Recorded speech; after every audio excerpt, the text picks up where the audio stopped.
উপদেষ্টা এবং মন্ত্রী মিলায় প্রায় ৬০ জন। তো ৬০ জন সবাই যদি এখন কথা বলতে থাকেন মিডিয়ার সামনে, দেখা গেল যে বেফাস কথাবার্তা, অতিরঞ্জিত কথাবার্তা, সেগুলো আবার বিরূপ প্রভাব পড়বে। একটা শিরোনাম বলি, প্রধানমন্ত্রী মহোদয় অনুগ্রহ করে কিছু মন্ত্রীদের মুখে টেপ লাগিয়ে দিতে বলুন।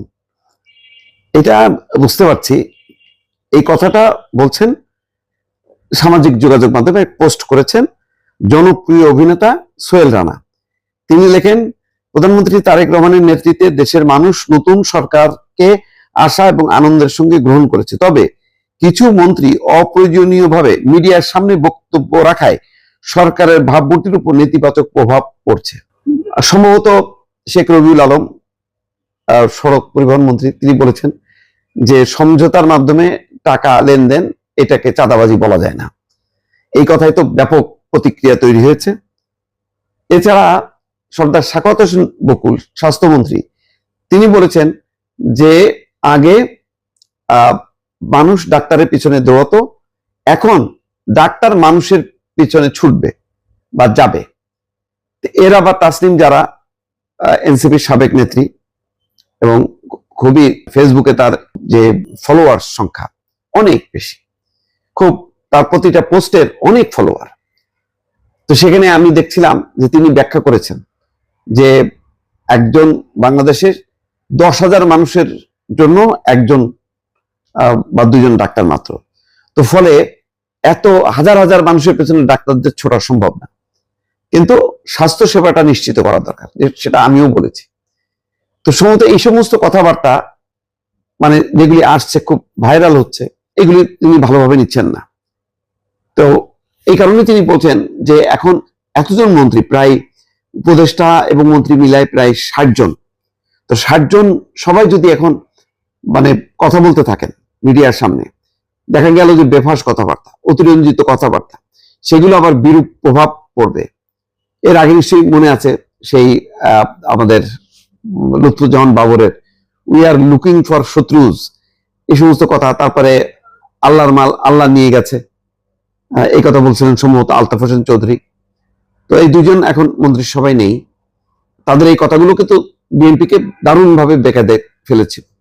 তো এখনো ওই সোহেল রানা সম্ভবত শুভাকাঙ্ক্ষী হিসাবে তিনি মনে করছেন যে এখন অনেক মন্ত্রী প্রতিদিন, আর এখন সোশ্যাল মিডিয়া, তারপরে মিডিয়ার সংখ্যা অসংখ্য, এক একটা মন্ত্রীর সামনে অনেক ক্যামেরা ধরা হয়, মাইক্রোফোন ধরা হয়।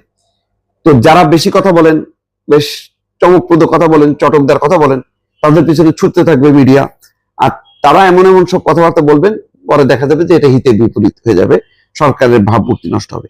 সম্ভবত তার প্রেক্ষিতেই সোহেল রানার আর্জি যে প্রধানমন্ত্রী মন্ত্রীদের মুখে, কিছু মন্ত্রীদের মুখে টেপ লাগায় দেন, যাতে তারা বেফাস কথা বলে মানে সরকারের উদ্দেশ্য লক্ষ্যটাকে নষ্ট না করতে পারে। কোনো চাকচিক্য নেই, কোনো বাহুল্য নেই, খুব সাদামাটা সেই পথ ধরেছেন। এখন এই পথটাকে শুধু যদি প্রধানমন্ত্রী হিসেবে তারেক রহমান অনুসরণ করে, আর বাকি তার টিমমেটরা, তার ক্যাবিনেট মেম্বাররা যদি অনুসরণ না করে, তারা যদি তাদের বাহাদুরিটা দেখায়, তাহলে একটা বিপর্যয় হবে। সরকারের দায়িত্ব নেওয়ার সাথে সাথে তারেক রহমান কিন্তু আগুনের উপর পা দিয়েছেন এবং একটা চিকন সুতার উপর দিয়ে হাঁটতে শুরু করেছেন। যদি স্লিপ খায় একেবারেই পড়বেন এবং আগুনে তিনি পুড়ে যাবেন। কেন বললাম এই কথা? কারণ প্রধানমন্ত্রী হিসেবে জনপ্রিয় থাকাটা কিন্তু খুব চ্যালেঞ্জ। শেখ হাসিনা দেখছেন যে এটার কোনো জনপ্রিয়তার কোনো ধারে কাছে ছিল না। মানুষের মধ্যে রাগ, ক্ষোভ শুধু না, ঘৃণা পর্যন্ত জন্ম নিয়েছিল, কিন্তু শেখ হাসিনা এগুলি পরোয়া করেনি। এখন তারেক রহমান দেখেন, সে কিন্তু তার মায়ের যেই পথ, সেই পথটাও তিনি কি বলবো অতিক্রম করেছেন বা এড়িয়ে চলছেন। সেটা কি? ভিভিআইপি প্রোটোকল তিনি নিচ্ছেন না। মাত্র 4টা গাড়ি, আগে যেখানে অ্যাম্বুলেন্স সহ 12 থেকে 14টা গাড়ির বহর যেত, 4টা গাড়ি মাত্র তার সাথে। তারপরে ওই যে রাস্তার দুই পাশে পুলিশ থাকা, রাস্তা বন্ধ করা, সেগুলো তিনি নেবেন না এবং বন্ধ হয়ে গেছে। তিনি সিগন্যাল মেনে মেনে তিনি চলেছেন। এটা কিন্তু সব গণমাধ্যমে এসছে যে তিনি দুর্নীতির বিরুদ্ধে যেমন শক্ত অবস্থান নিয়েছেন, বলেছেন দুর্নীতি কোনোভাবে সহ্য করা যাবে না, চাঁদাবাজি সহ্য করা যাবে না, তেমনি তার নিজের যে প্রাত্যহিক যেই সরকারি দায়িত্ব পালন, সেই দায়িত্ব পালনের ক্ষেত্রেও মিতব্যয়িতার একটা দৃষ্টান্ত অনুসরণ করেছেন, যে কোনো বাড়তি কোনো মানে হামবড়া কোনো ভাব দেখাবে না।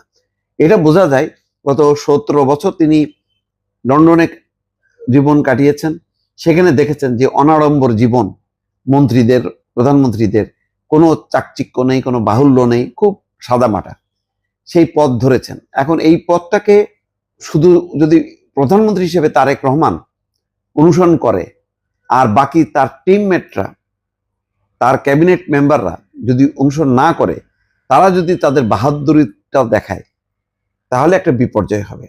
সুতরাং তারেক রহমানের নিজের সেই অনাড়ম্বর সিম্পল চলাচল যতটুক না হলেই নয়, সেটাকে যেমন মানে মনে রাখা, এবং একই সঙ্গে দেখেছেন যে তিনি শনিবারও অফিস করছেন, তার মানে কাজের গতিটাও তিনি বাড়াচ্ছেন। অনেকগুলো চ্যালেঞ্জ নিয়েছেন, বলেছেন যে এই ঈদের আগেই ফ্যামিলি কার্ড যতটুকু সম্ভব চালু করবেন, কৃষক কার্ড চালু করবেন, তারপরে 6 মাসের মধ্যে খাল খনন, বৃক্ষরোপণ, এই কাজগুলি তিনি করবেন।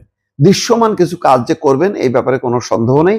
আপাতত আমার মনে হয় না যে প্রথমে নির্বাচনী প্রচার অভিযানে এটা নিয়ে অনেকে টিটকারি মস্কারা করলেও এখন সবাই কিন্তু বুঝতে পারছেন যে না, তারেক রহমান এগুলি ইমপ্লিমেন্ট করবেন। কারণ এটা কম না, কিন্তু ভিভিআইপি প্রোটোকল বাদ দিয়ে মাত্র 4টা গাড়ি নিয়ে সিগন্যাল মেনে চলা, দেখা গেছে যে 40 মিনিট লেগেছে সচিবালয়ে আসতে। এখন অবশ্য তিনি যদি তেজগাঁয় প্রধানমন্ত্রীর কার্যালয়ে বসেন, তাহলে তার গুলশান থেকে আসতে বা যমুনা থেকে যেতে অত সময় লাগবে না, খুব দ্রুতই তিনি সিগন্যাল মেনে পৌঁছাতে পারবেন। তারপরেও তো সিগন্যাল মানছেন, রাস্তার দুই পাশে পুলিশ থাকছে না, মানে পথচারীদের কোনো ভোগান্তি হবে না, এই কারণে যে রাস্তা আটকানো হবে না, ওই সচরাচর অন্য গাড়িগুলি যেভাবে যাবে তার গাড়িটাও যাবে। এইটা একদিক দিয়ে ঝুঁকিপূর্ণ। বাংলাদেশের মতন দেশে যেখানে নিরাপত্তার ঝুঁকি অত্যন্ত বেশি, সেই জায়গায় তারেক রহমান এই ঝুঁকিটা নিয়েছেন। এইটা হয়তো তিনি একটা গতানুগতিক যে প্রধানমন্ত্রীরা যে প্রোটোকল, যে ধরনের তারা একটা আড়ম্বরপূর্ণ তারা একটা মনোভাব প্রকাশ করেন প্রোটোকলের নাম করে, সেইটার একটা বিপরীত চিত্র তিনি দেখাতে চাচ্ছেন।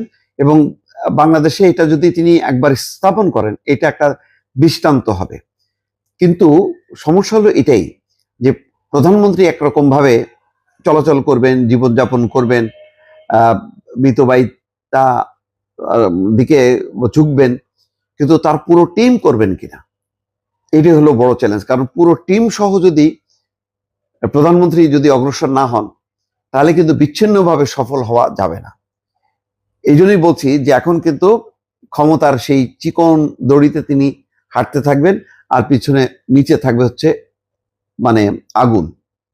সেই আগুনের মধ্যে চিকন সুতোর উপরে কিন্তু তিনি হাঁটা শুরু করেছেন। এখন কতটুকু সফল হবে প্রতিনিয়ত সবারই কিন্তু চোখ থাকবে, গণমাধ্যম থেকে শুরু করে দেশে বিদেশে সবারই চোখ থাকবে যে তারেক রহমান নির্বাচন প্রচার অভিযানের সময় যা যা বলেছেন বাস্তবে কি সেগুলি হবে নাকি সেগুলি কথার কথা।